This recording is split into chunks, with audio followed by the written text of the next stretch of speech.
Então, pessoal, sejam todos bem-vindos. Namastê, Hare Krishna. Nós temos um grupo de estudos e surgiu uma pergunta de um dos membros sobre a compreensão sobre a posição da alma no corpo. Então, eu vou ler a pergunta dela, que é o seguinte: os filósofos, jogou no Google a pergunta, onde fica a alma? Então, saiu a seguinte informação no Google, eu vou ler aqui. Os filósofos e fisiologistas imaginavam que ela estava situada no coração, nos rins, na medula ou nas vértebras. E hoje acredita-se que a alma aloja-se no cérebro ou no intestino, nosso segundo cérebro. Sabemos que há um sistema das emoções, o sistema límbico, locus de toda a substância do sentir e do agir. Então, a pergunta é, afinal, onde fica a nossa alma? Então, Prabhu decidiu trazer essa pergunta que é muito, assim, né, está presente em muita gente essa dúvida. Ele decidiu fazer uma aula pública e convidar certas pessoas, né, assim, que se interessam por essa questão. Então, Prabhu, por favor. Muito bem.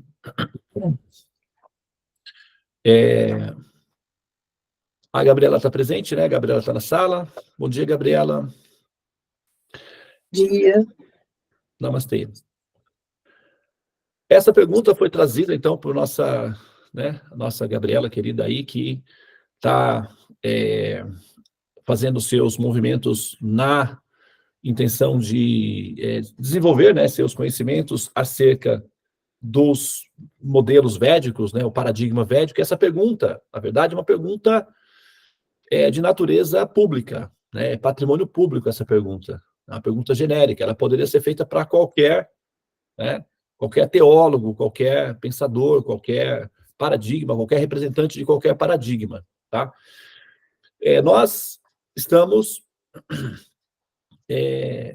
nós vamos partir, para dar uma definição dessa questão, para dar uma elucidação desse assunto, nós vamos partir, tá, do paradigma védico, especificamente,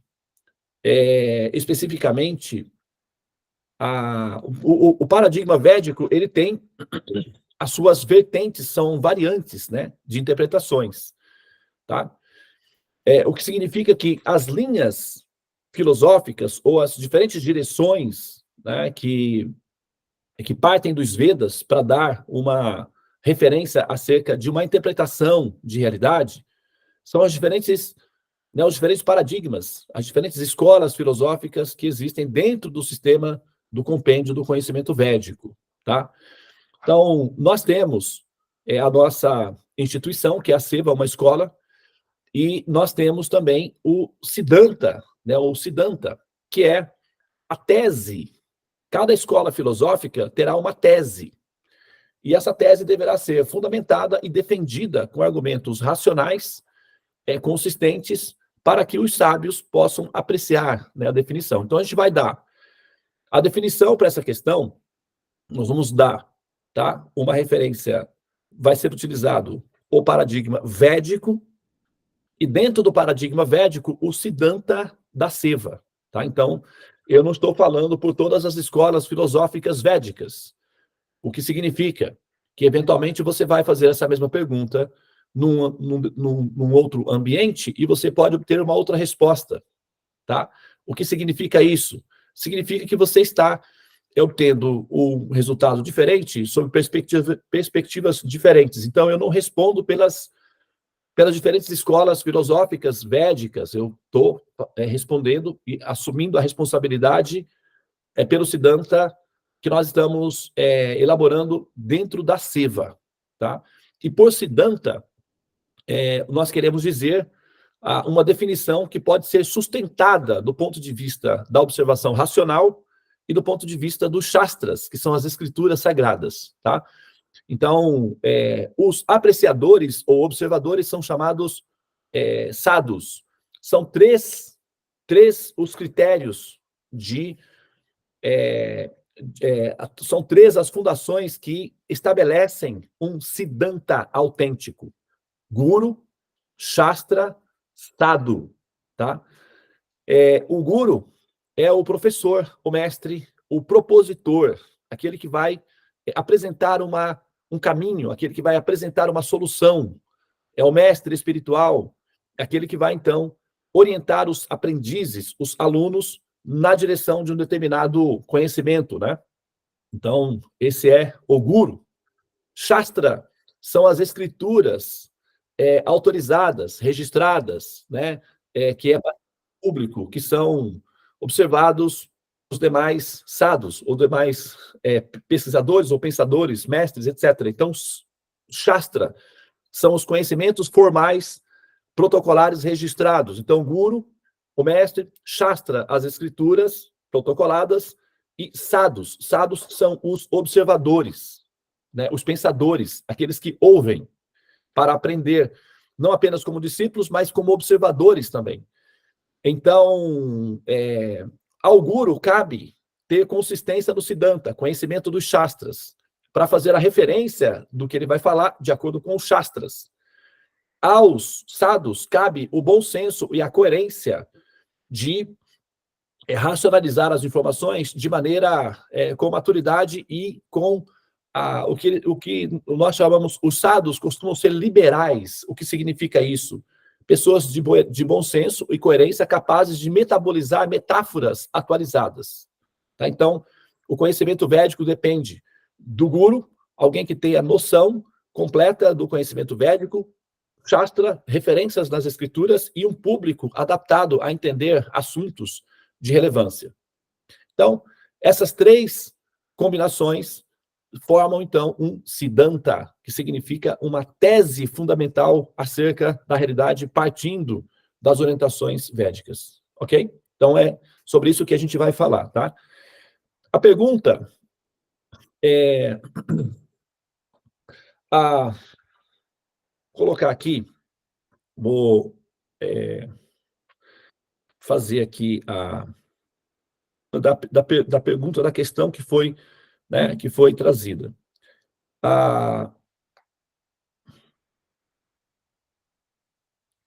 Ao jogar no Google, e aí, por jogar no Google, nós estamos falando já também de inteligência artificial, tá? Nós estamos falando de uma máquina capaz de metabolizar, né, as diferentes opiniões, sintetizar essas opiniões, as opiniões mais relevantes e apresentá-las já de uma forma sintetizada. Então, optimiza a nossa, vamos dizer, o nosso tempo de pesquisa. Então, ele vai oferecer ali uma pesquisa já feita e a nós cabe a decisão, né, em relação a essa pesquisa. Então, a gente tem que lembrar isso daí também, tá? Ao jogar no Google a frase "onde fica a alma no nosso corpo", obtive a seguinte resposta: os filósofos. Quem são os filósofos? São os pensadores, os observadores. E fisiologistas são os médicos, as pessoas que lidam com a estrutura biológica do corpo. Os médicos, aliás, os filósofos e fisiologistas imaginavam que ela estava situada no coração, o Anahata Chakra, né? Esse é o ponto aqui. Inclusive, se vocês olharem nos livros, de um modo geral, né, você vai ter, por exemplo, né, você vai ter aí, Devi, procura para mim, enquanto eu falo aqui, uma ilustração. Deixa eu ver aqui, peraí. Vou pegar aqui uma imagem, tá? Aqui. Pronto, vamos...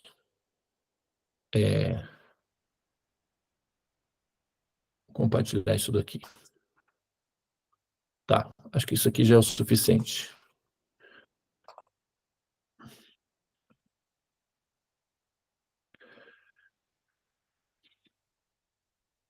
Olha só, né? Aqui vocês estão vendo, tá?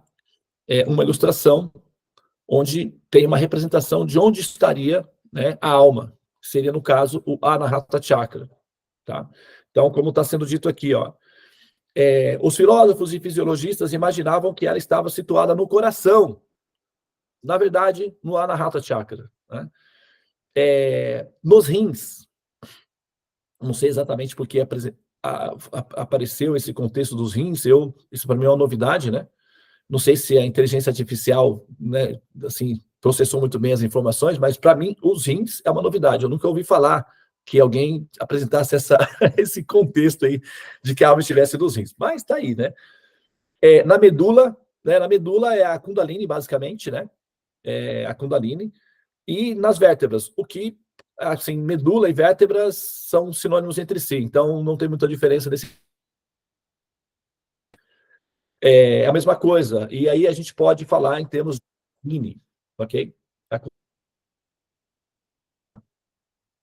Bom, a Vrindavan está falando que os rins estão relacionados aqui com a medicina chinesa. Então aí tá né, os fisiologistas.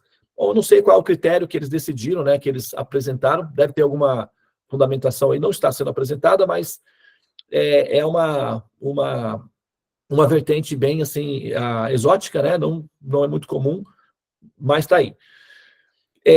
Agora, hoje acredita-se que ela está no cérebro, né? Ou nos intestinos, que é o segundo cérebro. Olha, aqui, por exemplo, vocês podem ver, né?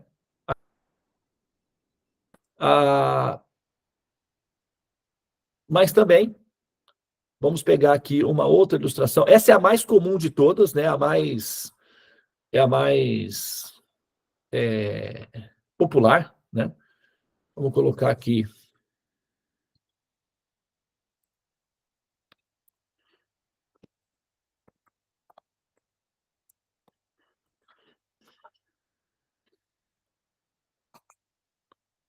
Ok? Agora, se vocês estão, deixa eu ver como é que está aqui. Estão acompanhando aí? Está dando para ver? Ok, muito bem. Agora, isso daqui, né? Aqui, como vocês podem ver, a ideia, né, do terceiro olho, aqui, por exemplo,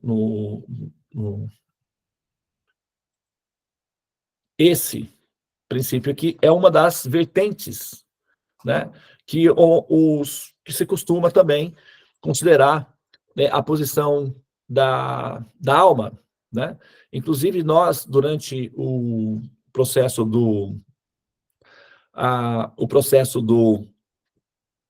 alinhamento dos chakras, né, nós partimos ali, nós sabemos que existem, né? Deixa eu finalizar aqui o compartilhamento, só para vocês saberem que, mais ou menos, né, visualizar aí a ideia. No processo do alinhamento dos chakras, nós fazemos o alinhamento dos chakras considerando-se o seguinte fator, que quando se menciona aí que a alma estaria nos intestinos, né? A verdade, essa região aí é o Muladhara Chakra. Então, a consciência, né, as orientações, as explicações é de que a consciência, ela passa, então, ela vai passando pelos chakras, numa forma espiral. Então, ela vai subindo, desde o Muladhara Chakra, são 7 chakras, né? O Muladhara Chakra, que é o chakra raiz, depois vem, né, o Swadhisthana Chakra, o Manipura Chakra, que fica aí já, né, o Swadhisthana Chakra já é o intestino, o Manipura Chakra, que fica ali um pouquinho mais, né, na região do umbigo, do diafragma ali, depois vem o Anahata Chakra, que é o coração, o Vishuddha Chakra, que é o chakra, o Vishuddha Chakra, que é o chakra da laringe, daí nós temos o Agya Chakra, que é o terceiro olho, e finalmente o Sahasrara Chakra, que fica ali para cima, né, da cabeça, que é o chakra da coroa, né? Muito bem. Então, o processo ascendente através da Kundalini, ela vai subindo, a consciência parte desse chakra básico e ela vai sendo empurrada para cima, através do coeficiente de conhecimento. O conhecimento vai se alojando. Na medida em que o conhecimento vai se alojando, vai empurrando a consciência para cima, até ela chegar no Agya Chakra, e daí, então, ela ascender para o Sahasrara Chakra e a transcendência. Ontem eu estava assistindo um documentário de um resgate que eles fizeram de um elefante, né? Um elefante caiu num buraco e eles precisavam tirar o elefante do buraco. E aí, para tirar um elefante de dentro de um buraco, você já viu, né? Precisa de um guindaste e tal, e era no meio da floresta, então é complicado levar um guindaste até essa floresta aí. Aí tentaram com bois, puxar com cordas, estava machucando o animal. Alguém teve a brilhante ideia de simplesmente jogar terra dentro do buraco, né? Aparentemente eles estavam, assim, a terra, jogar terra sobre o elefante iria afogá-lo, né? Ou com terra, mas não, muito simples. A terra ia criando uma estrutura embaixo. O elefante, então, na medida em que eles jogavam terra, o elefante subia, né? Tinha uma superfície, até que finalmente o elefante por si só conseguiu sair, porque o espaço todo estava preenchido de terra. Então, isso é uma solução inteligente, prática, né? E resolve o problema. Semelhantemente, os processos de aquisição de conhecimento se dão da mesma forma. Então, a consciência está presa num buraco chamado Muladhara Chakra, que é a raiz, né? E na medida em que o conhecimento vai entrando através do Agya Chakra, então esse conhecimento vai se alojando na base. Na medida em que vai se alojando na base, vai empurrando a consciência para cima, através dos diferentes chakras, até que ela, então, chegando aí no seu Agya Chakra, passa a entender que ela não é mais parte integrante, né, do corpo, etc. E quem sabe, né, ela toma a decisão, finalmente, de sair da prisão, né, da cápsula, que é o corpo. Muito bem. Então, nesse caso, você vai encontrar a consciência nos intestinos, tudo bem, ela pode até passar ali pela região dos rins também, que é o Manipura Chakra, basicamente, né? Essa região aí do diafragma. Você vai encontrar a consciência no chakra do coração. Você vai encontrar a consciência, né, no intestino, como foi dito, né, que é o segundo cérebro, basicamente o Swadhisthana Chakra. Você vai encontrar, você vai ter referência da consciência no Anahata Chakra, que é o coração, como nós vimos, e você vai ter referência dela no Agya Chakra, que é o que se chama de cérebro, né? Eles vão chamar isso de cérebro. O cérebro é a parte hardware, né? A parte como um equipamento, né, celular, por exemplo. Você tem isso daqui, né? Que é a parte, né, física do equipamento, que é a parte considerada o hardware, né? E nós temos lá os aplicativos, que é software, ok? Então, tem essas duas funções. Se a gente abrir o telefone, por exemplo, nós não vamos encontrar ali o WhatsApp, o número das pessoas registrado, é difícil, não vai achar, entendeu? Não vai achar. Porque o que nós temos aí é softwares, ok? E nós temos transistores no equipamento que capta, ok? O sinal que está vindo de uma região distante e condiciona esse sinal, replicando, tá? Os formatos de som e imagem. No futuro, nós teremos também cheiro e tato. Você vai poder, através de softwares, também experimentar as sensações. Né? Algumas, não todas, mas pelo menos as sensações básicas vai ser possível experimentar através do tato. Já existem equipamentos que simulam isso daí, inclusive. Né? Sensações táteis e também cheiros, tá? No futuro. Agora nós temos imagens e som, mas no futuro vai ser possível as sensações de tato e cheiro. Vai ser bom porque casais, por exemplo, podem se beijar à distância também, vai poder, né? No Japão já existe um protótipo que simula isso, é bem engraçado até, né? Tem um lábio, que é um lábio de silicone, ele pluga no celular e o rapaz coloca o lábio do silicone na boca, a menina do outro lado, e a sensação do beijo é transferida para eles. Então, eles têm isso daí. Né? Assim, é uma coisa engraçada, mas assim, são estudos, né? Estão nos primórdios ainda, mas já se sabe como é que eles, né, querem ganhar dinheiro através explorando esse campo aí, é um campo assim muito fácil de ganhar dinheiro, porque todo mundo quer comprar, né? Todo mundo quer comprar. Mas vamos lá, seguindo, né? Falando aqui no pessoal, só um minutinho, porque eu estou administrando uma cerimônia de fogo que está acontecendo agora, nesse momento, na Índia. Então, pedindo uma orientação minha. Me dá um segundinho que eu já retorno, tá?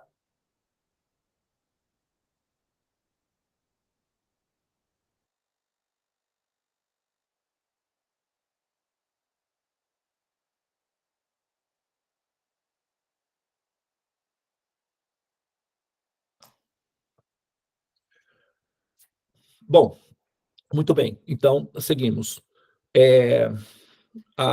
Muito bem. Então, a gente já viu na Bhagavad Gita, Krishna, ele vai, então, falar que a alma está em toda parte. Ela se espalha em toda parte. Né? Ela não está num ponto localizado. Ela é absoluta. Se espalha em toda parte. Não pode ser cortada, não pode ser, né, fragmentada, não pode ser queimada, molhada, etc. E ela está em toda parte. Então, essa é a informação que nós temos na Bhagavad Gita. Porém, nós, por termos uma noção tridimensional de realidade, precisamos de uma noção objetiva de onde é que se localiza esse princípio. Agora, olha só, vamos pegar esse vídeo aí, tá? O vídeo que foi passado aí acima, para vocês assistirem, e vamos pegar essa metáfora aí, tá? O nosso sistema o nosso sistema, que é o nosso paradigma, chama-se, a sigla é TTS, que significa Tratado, ok? Do Teorema dos Sonhos. Tratado do Teorema dos Sonhos. Tá? Esse conceito, que é o Teorema dos Sonhos, foi retirado de uma escritura sagrada, de uma escritura autorizada chamada Srimad Bhagavatam. Né? Existe um canto que chama, o terceiro canto, e existe um capítulo chamado Conversas entre Vidura e Maitreya Rishi. Rishi é um sábio, né, védico, um dos pilares da humanidade em termos da formação dos sadhus ancestrais, né, dos sadhus primitivos, originais, que deram assim sustentabilidade aí ao conjunto da cultura védica. Ele chama-se Maitreya Muni, tá? E Vidura,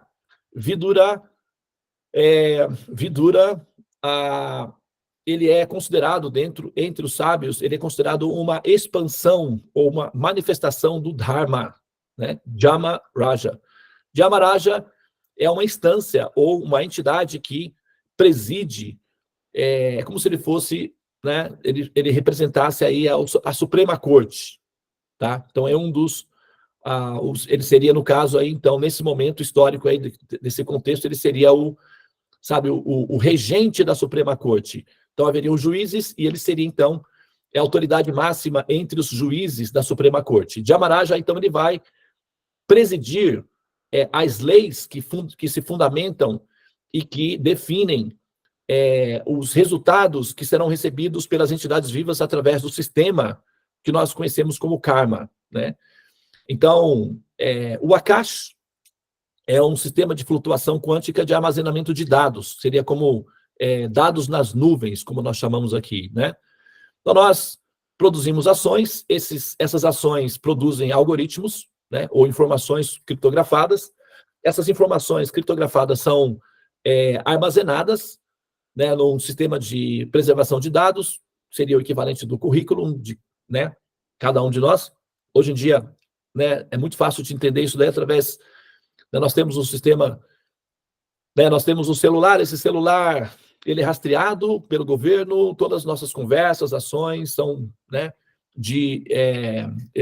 nós temos o direito à privacidade, é verdade, mas se nós cometemos algum crime ou alguma coisa que possa ser prejudicial à sociedade, então a nossa privacidade é cancelada e o governo tem acesso a todas as nossas conversas, né? Todas as nossas ações estão registradas aí. O nosso celular, por exemplo, pode ser rastreado. Então, todas as almas e consciências possuem um rastreador. Em astrologia, né, no sistema de Jyotish, nós chamamos isso de Atma Karaka, que é o rastreador.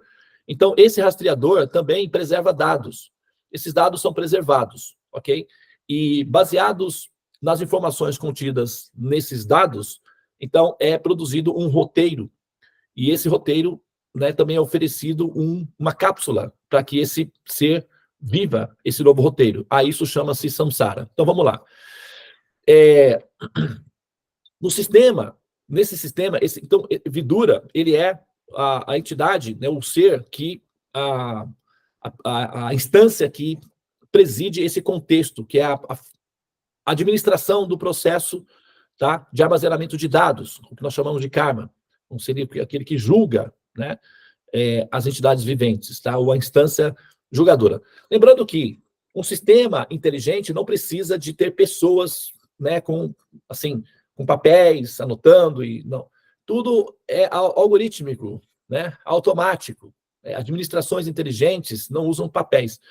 Quando nós fomos na Índia, alguns anos atrás, nós íamos no escritório para fazer o registro do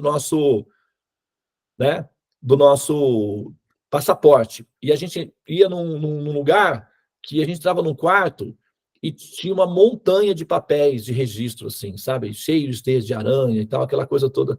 Centenas de quilos de papéis de registros, né?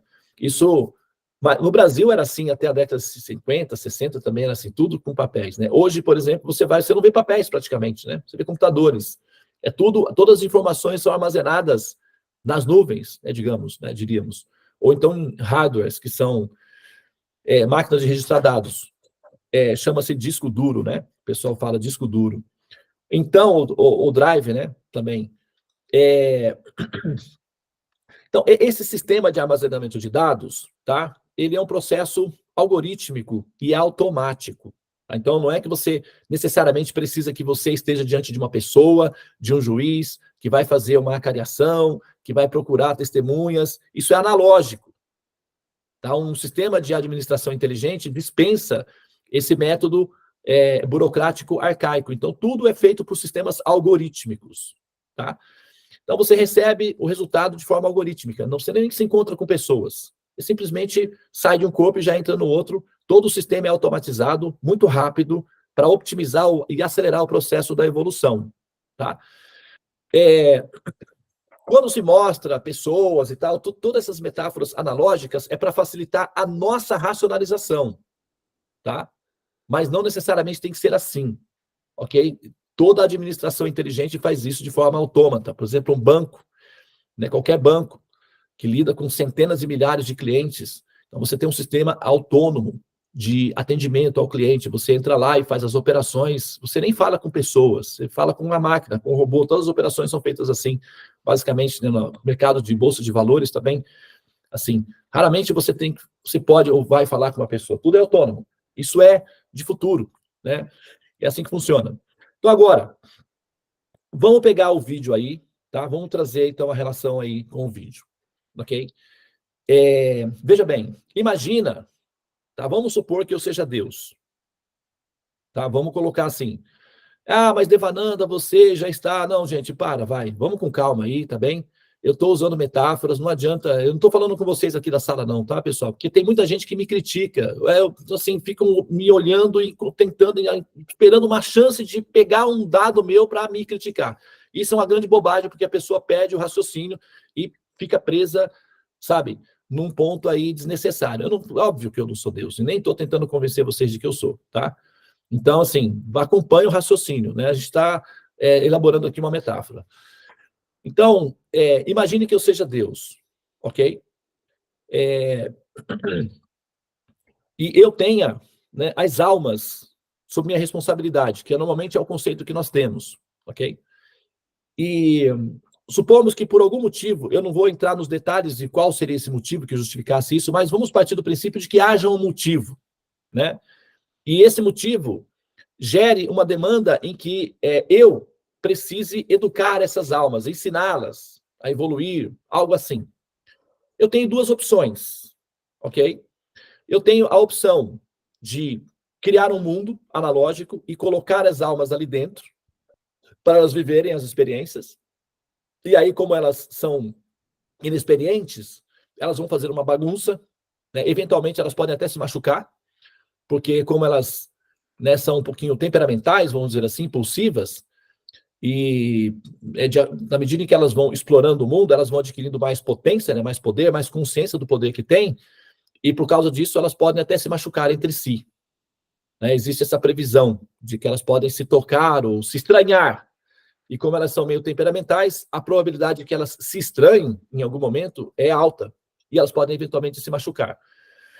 Agora, supomos que eu seja amoroso, supomos que eu seja um papai carinhoso, assim, um pai amoroso, né? Supomos que eu seja uma pessoa de bom senso também, cuidadosa. automaticamente, ok? Uma das minhas preocupações, naturalmente, é que elas não se machuquem, por compaixão, por bom senso, por, sabe, por naturalidade. Agora, imagina que, na condição de Deus, eu seja não apenas compassivo, né? Porque eu posso ser compassivo, mas inevitavelmente ser obrigado a vê-las sofrer. Pode ser isso. Ou então, supomos que eu seja não apenas compassivo, mas eu também tenha potência e recurso suficiente para driblar esse problema. Supomos, tá? Hipoteticamente, tá bem? Vamos lidar com probabilidades, que a linguagem de paradoxos necessita conceitos de probabilidades. Então, vamos lidar com essa possibilidade hipotética, essa probabilidade de que eu seja não apenas compassivo, mas eu também tenha uma inteligência proativa e recursos suficientes para produzir uma equação ou uma solução para esse problema, e com isso eu também possa driblar essa questão de ter que necessariamente envolver as minhas alminhas em condições de sofrimentos diretos. Supomos que eu tenho esses recursos. A vantagem de ser Deus é ter recursos à disposição. Então, supomos que eu tenho esses recursos à disposição e tenho inteligência proativa para uma solução mais amenizada possível. Então, o que eu poderia fazer, né, enquanto Deus? Ao invés de criar bolhas de sabão como essas que vocês estão vendo aí atrás, que são universos analógicos, e jogar as minhas alminhas lá dentro, eu posso induzi-las a pensar que elas estão lá dentro. Tá? Eu posso submetê-las a um sistema de hipnose, né, em que elas, embora permaneçam nos meus braços, sonhem que estão lá dentro das bolhas. Isso seria mais prático, porque elas permaneceriam junto comigo, né, e, ao mesmo tempo, elas aprenderiam por sistemas de simulação. Seria mais inteligente, mais compassivo, mais proativo. E se eu puder acelerar esse metabolismo e criar um sistema relativo de tempo, o que essa alma precisa de uma experiência de alguns segundos dentro da simulação para maturar e corrigir alguma descalibragem que acontece com a alma por algum motivo. Eu não vou entrar nos detalhes de qual é essa descalibragem, porque esse é outro assunto, né? É uma pesquisa. Mas supomos que haja essa descalibragem e essa alma precisa ser calibrada, o que nós chamamos de precisa evoluir e tal, precisa aprender, qualquer coisa assim. E para calibrar essa alma, eu só preciso que ela tenha uma experiência de micromilionésimos de segundos dentro da simulação. Como eu posso gerar um sistema de tempo relativo, ela vai imaginar que passou muito tempo lá dentro. Para mim e para ela, são microsegundos. Mas o processo de maturação vai dar a ela a sensação de eternidade, até porque isso também tem uma outra função didática, que é despertar o sentido de permanência ou de eternidade no ser. Então, se eu tenho à minha disposição condições de gerar universos que são muito parecidos com reais, mas são simulações de realidade, e se eu tenho condições de cantar uma musiquinha de ninar para os meus bebezinhos, para que eles sonhem, eu acho que isso poderia ser uma solução prática. Ah, mas Devananda, você está especulando, você está criando essa teoria. Então prove, dê demonstrações práticas de que isso seria possível. Muito bem. Então, vocês assistiram esse vídeo aí, né? O que o rapaz fala no vídeo? Imagine que no futuro, tecnologia de futuro, ok? Ele é colocado que tecnologia de futuro, tá? Então, a pessoa vai entrar em sono profundo. O que significa sono profundo? Significa sonhar. Tá? Vamos imaginar, vamos pegar o exemplo aí, né? Vamos pegar aqui, vamos ver se consigo aqui por aqui. Tá. Vamos pegar aqui, essa é uma máquina de criogenia, didática de reforma, né? De um criminoso. Vamos colocar um criminoso aqui, tá? Nós vamos induzir esse ser a um sono profundo. Então, vamos dizer que esse criminoso foi roubar uma residência e ateou fogo na residência com pessoas lá dentro. Ok? E tinha uma criança. E essa criança veio a óbito por conta, né, da asfixia, fumaça e tal, etc. Então, nós vamos colocar esse criminoso aqui, tá? E ele vai, então, nós vamos induzir esse criminoso a um sono profundo. Esse é o conceito, né, da solução aí das prisões de futuro. É uma cápsula de criogenia. Criogenia significa congelamento do ser, né? Então, a gente coloca esse criminoso na cápsula, criamos um roteiro artificial em que esse criminoso será a criança. Tá? Então, quando nós induzirmos esse ser, essa pessoa aqui, o roteiro que ele vai viver de forma assim simulada, ele será então a criança que terá os seus brinquedos, né, queimados, sua vida interrompida, etc. Então, agora vamos imaginar que essa pessoa está lá sonhando esse roteiro. Então, o procedimento dura 1 hora, mas ele vai viver 10 anos de uma criança. Então, para ele, são 10 anos. Para nós que estamos de fora, é 1 hora. Tá? Então, nós entramos, vamos fazer uma experiência aqui, tá? Nós somos pesquisadores, estamos querendo entender o metabolismo de como isso funciona. Então, a gente entra na terapia, que está em andamento, através de um sistema de interação de dados, nós entramos na terapia e nós vamos lá e conversamos com a criança dentro da terapia. Falamos com a criança, interagimos com a criança e perguntamos, vamos 2 dias antes do acidente. Né? Nós vamos lá, vemos a criança feliz, brincando, e perguntamos para a criança como é a sua vida. Você gosta dos seus pais? Você gosta da sua vida? O que você mais gosta de fazer? A criança vai interagir. Então, nós sabemos o que está acontecendo. Tem uma pessoa passando por um processo terapêutico de tratamento, através de criogenia e indução hipnótica.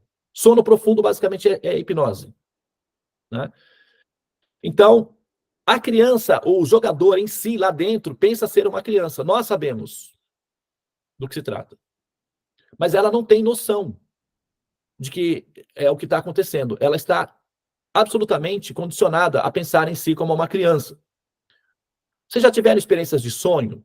Alguém de vocês já sonhou alguma vez? É normal sonhar, né? Então, acho que todo mundo já sonhou aí. Vocês já notaram que quando você está sonhando, você se esquece que está na sua cama? Né? Por exemplo, você pode sonhar que está visitando as pirâmides do Egito como um pesquisador.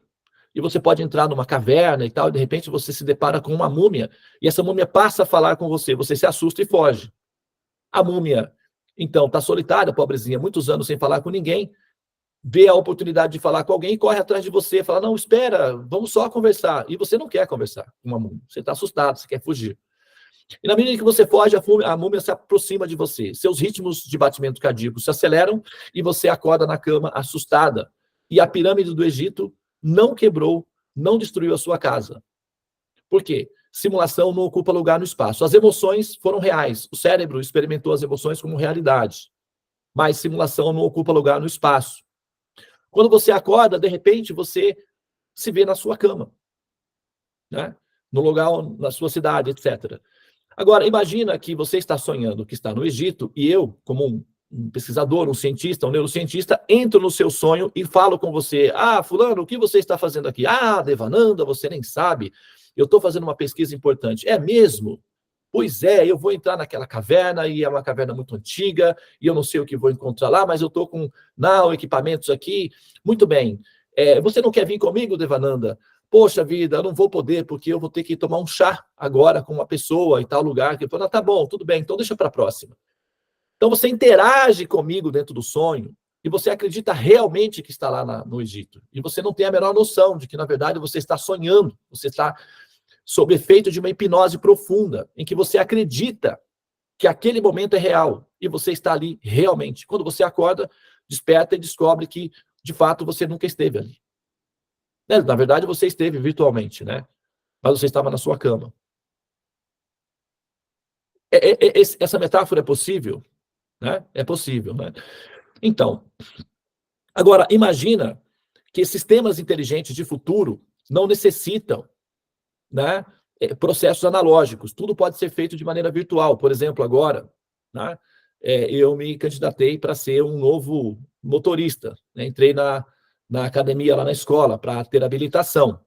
E eles já me mostraram que eu vou tomar aulas num simulador. E eu, né, retoricamente, perguntei, mas por que é necessário um simulador? Porque eu não posso aprender diretamente num carro. E a moça disse, por segurança, tanto para as pessoas quanto para você. Nós não queremos perder os nossos clientes nem ser processados pelo governo. Então, vai para um simulador. Aí comentei, faz todo sentido, isso é inteligente. Aí a moça comentou, sim, nós somos muito inteligentes, nós humanos encontramos soluções inteligentes. Engraçado que eu não sei, parece que ela foi programada para responder isso para mim. Eu falei, nossa, que interessante, eu concordo com isso também, né? Então, quer dizer, soluções inteligentes para pessoas inteligentes. A simulação é uma solução inteligente de pessoas inteligentes, porque você preserva o aprendiz. Ele pode cometer os erros por simulação, sem necessariamente se machucar diretamente. Supomos que vamos trazer a metáfora agora, como Deus, tá? As leis naturais, né, do sistema de ciência, vai definir que, né, o empirismo científico vai fazer a seguinte afirmação contundente, né? Vai fazer a seguinte inferência. O hermetismo vai dizer que como há em cima, é embaixo, né? São chamados fractais. O sistema empírico vai dizer que o efeito produz ou traz né, resíduos da causa. Então, você encontra as funções da causa no efeito. O efeito vai estar na causa, a causa vai estar no efeito. Então, tá. Então, vamos apostar que essa afirmação seja, assim, né, assertiva. Então, vamos colocar dessa forma, porque a gente precisa partir de um norte, nós temos que ter um norte, nós temos que ter alguma ideia racional para poder fazer uma definição de realidade, senão a gente fica divagando aí, e o tempo passa e pronto, nós ficamos nesse círculo chamado samsara. Então a gente tem que ter um norte objetivo para ter determinações e dar os passos de forma decisiva para resolver essa questão definitivamente do problema da existência, né? Então vamos partir da probabilidade de que essa afirmação é assertiva, ela procede, ok? Se for assim, então eu enquanto Deus, os meus fragmentos, ou as minhas almas, as minhas alminhas, as minhas expansões pequeninas, vão trazer em si assim, características minhas. E aí eu olho para eles, para essas alminhas, e vejo que elas são inteligentes, e são capazes de criar soluções de futuro. Já pensou se eu fosse assim como elas, inteligente como elas? Seria bom também, né? Que pena que Deus não é tão inteligente quanto nós. Então, porque ele não é tão inteligente quanto nós, aí o que ele faz? Ele cria um mundo material analógico, pega as almas de forma analógica e coloca as almas dentro do mundo material para elas viverem as experiências né, diretamente. Que pena, né? Já pensou se ele tivesse soluções virtuais de futuro? Não seria muito mais prático? Agora, se nós partimos do princípio de que Deus, ou esse princípio Deus, é um ser inteligente, então é muito mais provável que nós estejamos interagindo com uma simulação do que com uma realidade objetiva. Claro que para isso a gente precisaria admitir a possibilidade de que Deus seja uma pessoa inteligente de futuro. Mas, se nós aplicarmos nele ideias analógicas e retrógradas, obsoletas, então ele terá sim que criar um mundo e terá sim que colocar as almas lá dentro. Mas aí é analógico, né? Então, se a gente tiver a oportunidade, podemos chamá-lo, mostrar as tecnologias de futuro que nós criamos e ensiná-lo a como fazer as coisas da próxima vez, porque dessa vez ele já está, o leite já está derramado, né? A coisa já desandou mesmo, então não tem muito o que fazer, mas da próxima vez ele vai fazer direitinho, porque nós vamos garantir que ele não vai cometer esse erro de novo, não é assim? Ou nós podemos admitir ou atualizar a nossa capacidade de interpretação de Deus e admitir a possibilidade de que ele é um ser inteligente já no futuro e tenha criado um sistema de cápsulas de simulação chamada universos ou multiversos, como bolhas de sabão, para produzir um efeito de interpretação de realidade ou de maturação dessas almas. Qual a chance de ele ser um ser inteligente do futuro?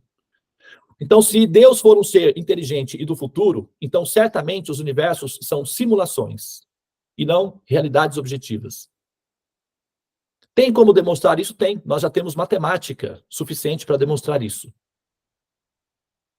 Não é mais uma questão de simplesmente dizer que o mundo é maia, que o mundo é uma ilusão, Isso são metáforas que nós utilizamos quando nós não temos metáforas suficientes para demonstrar de maneira pragmática como isso funciona. Porém, depois de 200 mil anos de esforço de grupo, nós já temos recursos suficientes através da matemática para demonstrar que o mundo, o que nós chamamos de realidade, é uma simulação e não uma realidade objetiva. E na medida em que nós evoluímos, na medida em que nós amadurecemos, na medida em que nós nos desenvolvemos, olha só que curioso, tanto mais a nossa inteligência vai ficando parecendo com a de Deus. Já pensou? Como é engraçado isso, né? É parecido com um filho que tem o pai que é borracheiro, né?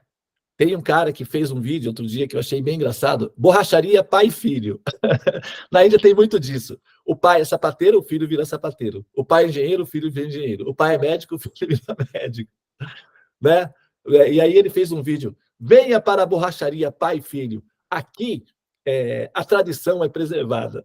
Aí mostra o pai e mostra ele com o pneu na mão. Quer dizer, ele é o próximo, né? Então, ele era um garotinho, pequenininho, lá, só ficava brincando de bolinha de gude. E, de repente, ele aprendeu, ele se comporta igual o pai agora. Né? Na medida em que ele cresceu, ele foi aprendendo as características do pai. Né? Isso é interessante, né? Parece que a gente, na medida em que nós, né, como a Elis Regina certa vez cantou, né? Ainda somos os mesmos e vivemos como os nossos pais. Né? Ou o Raul Seixas, certa vez, né? O Raul Seixas, não, o Renato Russo, né? Certa vez ele mencionou que você culpa os seus pais por tudo, né? Que pena, isso é injusto. Por quê? Eles são crianças como você, o que você vai ser quando você crescer. Não parece que ainda somos os mesmos e vivemos como os nossos pais. Nós repetimos, né, o padrãozinho, nós nos tornamos semelhantes a eles. Então, na medida em que nós, como almas, consciências, evoluímos, nós desenvolvemos uma inteligência semelhante à inteligência do Criador. Então, tecnologias de futuro como essas, do vídeo que vocês assistiram, faz todo sentido para pessoas com inteligências de futuro. O sistema de recuperação de um criminoso é muito mais efetivo assim. É muito mais rápido e não é cruel, porque você preserva a pessoa. Você dá simplesmente experiências dramáticas, né? Um tratamento de choque, mas preservando a pessoa. Então não é cruel. E ao mesmo tempo é inteligente, porque o que nós queremos é resolver o problema. Nós temos duas soluções: ou matar o criminoso, mandando ele para uma câmera de morte com eletricidade ou injeção e tal, ou então podemos recuperar esse ser. Né? Podemos ou mantê-lo preso lá por 100 anos, 30 anos. Tem pessoas que pegam 360 anos de prisão, que absurdo. Não existe isso. Então, a pessoa vai passar o resto da vida numa prisão, dando prejuízo para o governo e sofrendo, criando sofrimentos coletivos. Né? Então, agora, se um sistema em que você, em 1 hora, você consegue tratar um paciente, se não for possível em apenas uma sessão, você pode aplicar 2, 3, 4, quantas forem necessárias, até o paciente se recuperar plenamente. É muito mais inteligente. Então, são soluções de futuro. Então, se essa solução de futuro já foi aplicada por um pensador de futuro, por um criador de futuro, então é possível que o corpo que você esteja vivendo é uma cápsula ou uma simulação de realidade. Que interessante, né? Vocês já repararam que os nossos corpos têm uma tendência de se dissolver numa média de 70 a 100 anos? Não sei se vocês já notaram isso. Tem pessoas que morrem. Vocês já ouviram falar de pessoas que morreram? Né? Elas desaparecem do contexto. Não parece ser um sonho, né? Algo estranho. E se essa terapia tiver, né, um tempo definido? Então, uma média terapêutica de 70 a 100 anos é o que, né, é o suficiente para não ser exagerado e nem tão pouco.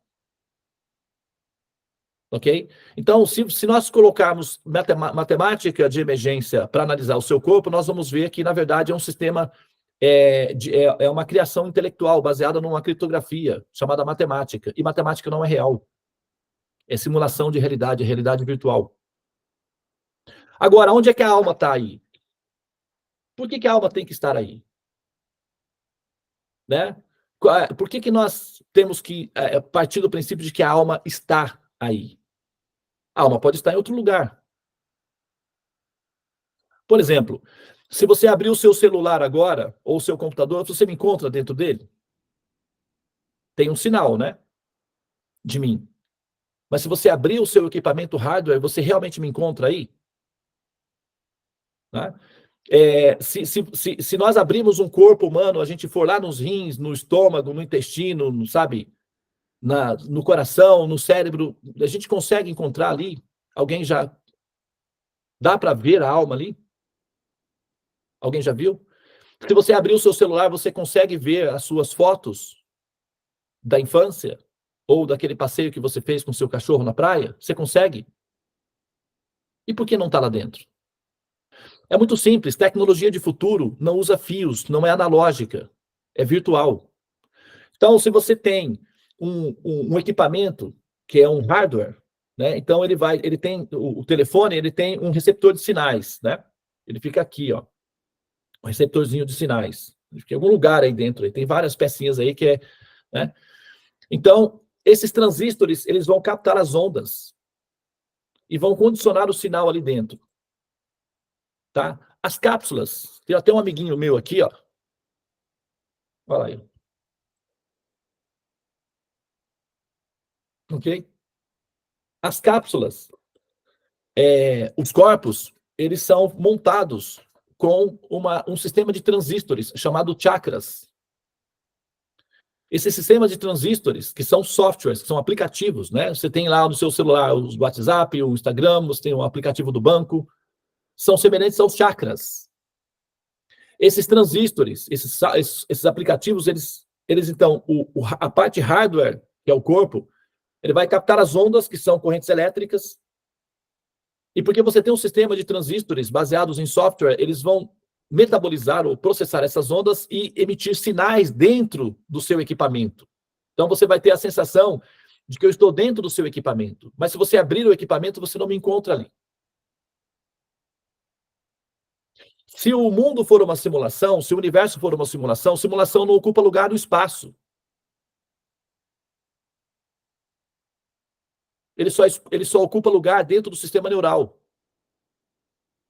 O sistema neural é uma rede vasta, que tem muito espaço. Tem mais terminações neurais no nosso cérebro do que galáxias no céu. É bem complicado isso, viu? É longe o espaço. Então, a alma, por uma questão de segurança e por uma questão de compaixão do Criador e por uma questão de inteligência desse ser, jamais sai do reino de Deus. Não é necessário que ela saia. É um bebê. Vai para onde? Vai fazer o quê? Você vai no hospital, os bebezinhos estão no berçário. Eles vão para onde? Vai fazer o quê? O que um bebê faz? Fica no berçário, coladinho com a mamãe. Vai no berçário, depois vai com a mamãe. Onde normalmente fica um bebê? Coladinho com a mamãe. Agora, se as mães humanas têm essa compaixão, essa ternura, essa intuição de manter os bebezinhos coladinhos com elas, será que nós, almas, somos mais compassivas, temos mais intuição amorosa do que o próprio Criador? Então ele criaria as alminhas e mandaria elas embora para os simuladores, para os universos. São apenas bebezinhos. As almas são criancinhas. Elas não sabem o que fazem, nem para onde andam, nem onde elas estão confusas. Olha para você, olha no espelho e diga: quem sou eu? Onde eu estou? O que eu estou fazendo aqui? Você não fica um pouquinho confusa com essas perguntas? Então, as almas são como crianças, elas não têm muita experiência de realidade, de interpretação de existência. Então, elas não saem da transcendência. Elas permanecem no reino de Deus. Eu não estou criando essa teoria, tá? Essa explicação, ela já existe. Ela está fundamentada nessa escritura que eu mencionei, o Srimad Bhagavatam. Na conversa entre esse sábio Maitreya e Vidura. O Vidura fez essa pergunta. Se a alma é pura e a consciência é pura, e ela jamais se envolve com assim, não pode ser queimada, cortada, não, plena de conhecimento, porque é parte integrante do absoluto, então como ela se envolve na ignorância?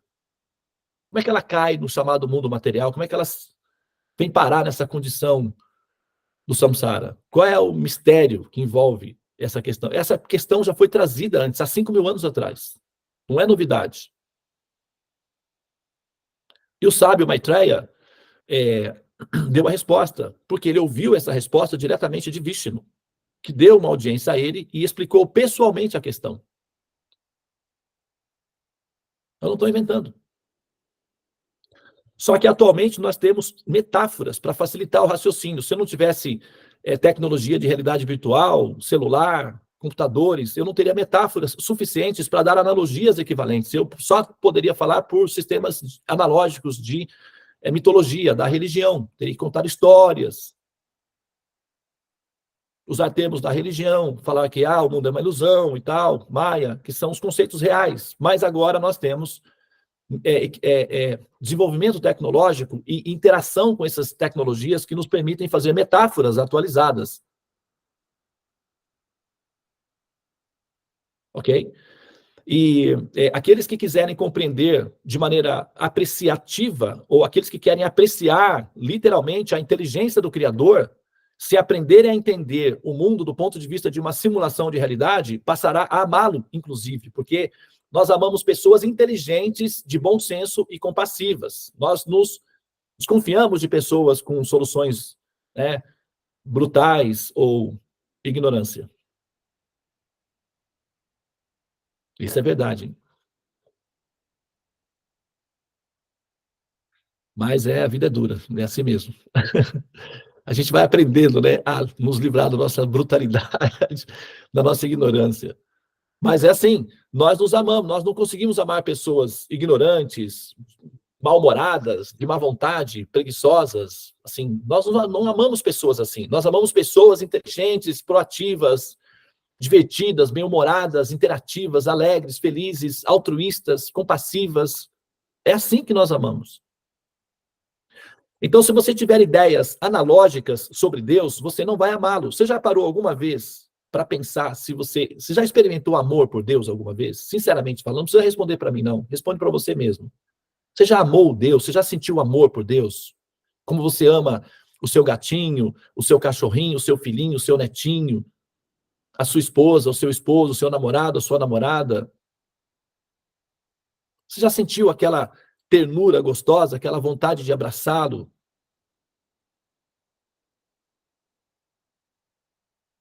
Então, esse amor, para ele se manter, para você ama um ser, e se essa experiência de amor é estável, você vive em estado de ananda, bem-aventurança, de prema, de amor contínuo. Se elas são experiências rápidas, em que você tem a experiência e depois volta de novo na ignorância, por que você cai na ignorância novamente depois de ter experimentado a sensação de ternura plena de amar o ser? Tem muita coisa na cabeça que impede que esse amor, essa experiência de amor seja estável. Então, a gente tem que tirar as minhocas da cabeça, os bichinhos da cabeça que ficam ali comendo e criando perturbações. E alguns dos sistemas de filosofia, alguns dos sistemas paradigmas de explicação de Deus, justamente criam dificuldades para que esse amor se estabeleça. Então, principalmente, pensar nele como um ser analógico vai fazer com que você o deprecie, porque nós evoluímos e nós somos muito mais virtuais que analógicos. As nossas soluções de futuro são muito mais virtuais do que analógica. Logo, se você olha para esse ser e o imagina como um ser analógico, automaticamente você vai se encantar muito mais com os humanos que criam soluções de futuro do que com Deus, que ficou preso no passado. Logo, ele vai ser obsoleto, então ele vai ser substituído.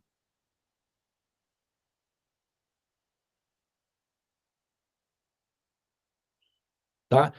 Então, se você procurar a alma no corpo, seja nos rins, seja no intestino, seja na medula, seja no cérebro, no Anahata Chakra, é possível que você não encontre a alma propriamente dita, o Atma.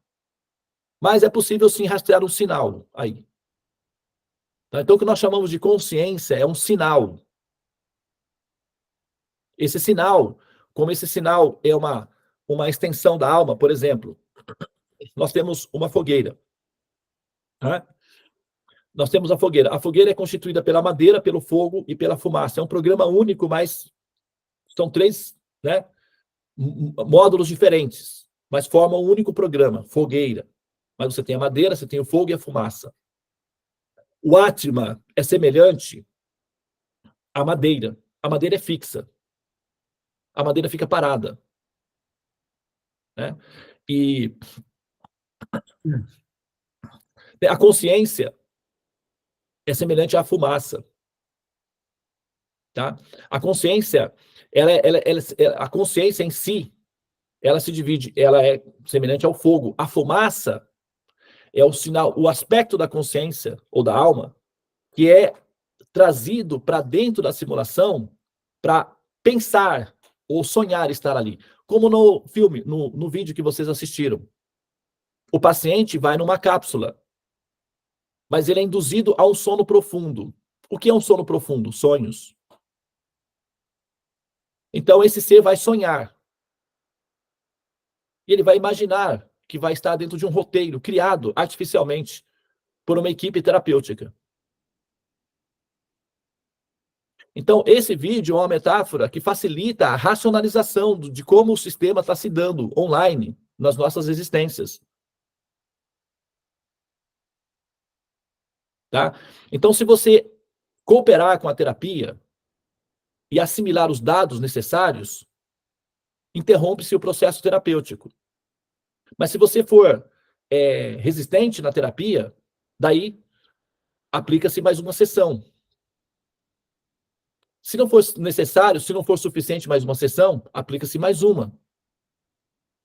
Ah, mas quanto tempo, Devananda, de preservação na cápsula? Olha, o modelo do universo, a temperatura média do universo é de 272 graus negativos, é o equivalente de 2 kelvins, né, na escala. 272 graus negativos. Criogenia é mais ou menos isso, você congela um ser, tem uma parte na Sibéria, chama-se permafrost, que tem 50, 60 mil anos. E tem bactérias que você pega daí de 60 mil anos atrás, congeladinhas, e traz elas de volta à vida. Então, o universo ser eterno é para dar tempo disponível para que você possa viver a experiência 1, 2, 10, 200, 600, muitas vezes, quantas vezes forem necessárias. Chama-se samsara, o sistema, renascimentos contínuos. Mas, uma vez que nós sabemos qual é o propósito desse modelo, não é mais inteligente para nós saber qual é o conteúdo terapêutico, realizar a terapia, interromper esse processo terapêutico, despertar de uma vez por todas para sair livres da terapia? O que nós precisamos? Entender o que nós estamos aprendendo, o que nós temos que aprender. Tá? Então, eu vou parar aqui, tá bem? Eu acho que foi o suficiente, né, para dar pelo menos uma introdução aí na ideia do conceito. Eu acho que, né, nós progredimos na medida em que nós aprendemos. Sadhu Sangam significa ouvir das autoridades, né? E ouvindo, você aprende e se atualiza.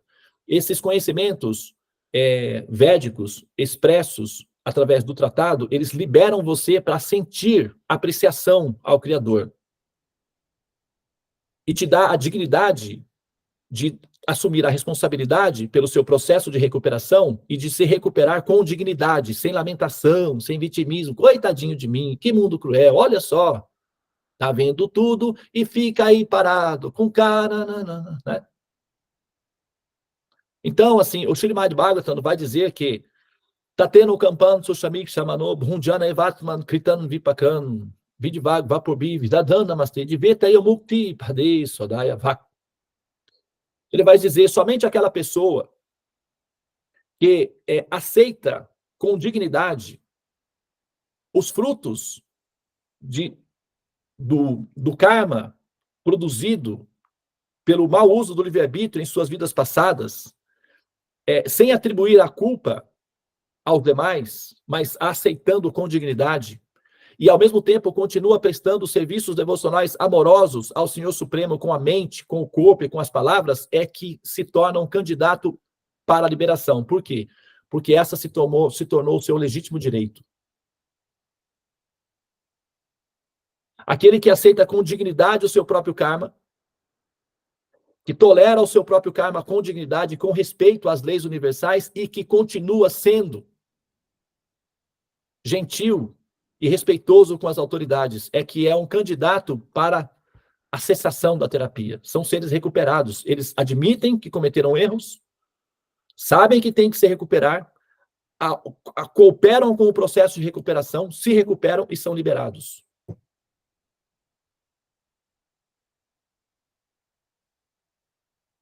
Ok? Então, vamos então dar sequência, né? São 6 horas e 17 minutos. Nós não vamos ter tempo aqui para perguntas e respostas. Se tiverem perguntas consequentes a partir dessa interação nossa aqui, vocês podem mandar essas perguntas no grupo do Krishna Lila. Aqueles que não fazem parte do grupo do Krishna Lila, sugiro que procurem saber do que se trata. Ou então podem enviar as perguntas diretamente para a Devi, que nós providenciamos um novo momento para responder possíveis perguntas que sejam consequências dessa nossa interação aqui, tá bem? Muito bem, obrigado pela atenção de vocês, parabéns, tá? Por terem tido, essa ação, essa atitude de Tamaso Madhyoti Gamaha, sair, da escuridão, sair da prisão que te mantém, aos grilhões da cama, que é a ilusão da ignorância, do sono profundo, e despertar, para ouvir os conhecimentos védicos. Então, parabéns por esse esforço, isso é piedoso, ok? E demonstra aí, o comportamento de alguém que está predisposto a evoluir, a despertar realmente. Então, mantenha esse ritmo aí, porque se você me perguntar para onde é que eu vou, a minha resposta vai ser o seguinte: para onde tem o sol, é para lá que eu vou. Tem uma música, né? Se você quiser saber para onde é que eu vou, meu filho cantava essa música para mim. Para onde tem o sol, é para lá que eu vou. Então, assim, o sol é a referência, tá? Procure acordar cedo, esforce-se para acordar com o sol. Acostume-se ao sol. Saia da escuridão. Rompa esse flerte, esse amor bandido com a escuridão. Acostume-se ao sol. Desperta com o sol. Acostume-se à luz. Você é um ser de luz. Acostume-se a ela. Saia da escuridão. Venha para a luz. Hare Krishna, Krishna Krishna, Hare Hare, Hare Rama, Rama Rama, Hare Hare. Ó energia suprema, amor divina, ó Mahamantra, libertador do ser, desperta-me, eleva-me, envolve-me, protege-me. Hare Om Shanti, Namastê, Om Tat Sat, Hare Krishna. Convidamos a todos para nossa